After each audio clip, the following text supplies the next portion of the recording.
if you go into states Good job, Tye. Good job, Brian. Biden was always a favorite. And I think a lot of it has to do with his work with Barack Obama. But I think a lot of it was also accelerated by what happened in South Carolina. And what I think we're seeing tonight, and I think you or Brian mentioned it, is that the surge of young voters has not happened so far. The night is early. And the turnout seems to be more Biden in the states that we've seen than we've seen of Sanders. And I think a lot of us were buying into what ends up now looking like some political talk or projections by one camp rather than the reality. As I've traveled around the country, a lot of people were saying they want stability. Come on, Brian. With the coronavirus, don't underestimate the impact that could be in the middle of this disaster. And you're looking at a president that started by calling it a hoax and now is still fumbling.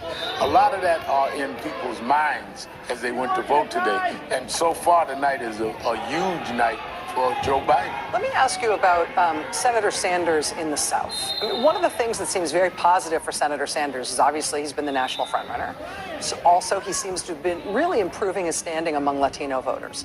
That said, he got crushed by Hillary Clinton in the South in 2016. He ran basically equal with her everywhere else in the country except in the South, where she just shellacked him. That hasn't changed. I mean, he just got walloped in South Carolina by 30 points with the best turnout yet. He has been walloped apparently tonight in Virginia and in North Carolina and in Alabama with these poll closing calls, which means it's not going to be close in any of those states. I mean, I thought that Senator Sanders was adding to his likability and to sort of his range by really turning it up with Latino voters, but we're not seeing any sign of that at all in the South and among black voters in particular. We're not seeing that at all, and I think we must remember, even in Nevada, Rachel, which was a caucus, by the way, not a primary, he lost the black vote in Nevada. He lost the black vote, where he did very well with Latino voters.